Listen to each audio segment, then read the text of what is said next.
Lectura del Santo Evangelio según con San Mateo, capítulo 5, versículo 17 hasta 19.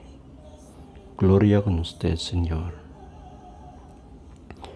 No ustedes pensar, kaya bene yo, para nega el ley o el mga profeta. No igat yo bene para nega, sino para completar con esos. Kaya te aseguro yo con ustedes, mientras el cielo y el mundo no hay paacaba, hindi gayot ay disperse maskin el más jutay letra o guhit de ley, hasta todo esos ay cumpli. Por eso, si quien te desobedece, maskin el más jutay de estos mga mandamiento, y te enseña con otros hace igual, amo ay queda menos na reino del cielo.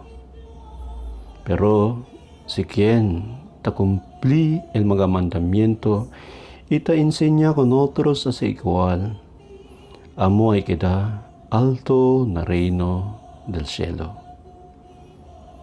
Este amo el palabra del Dios.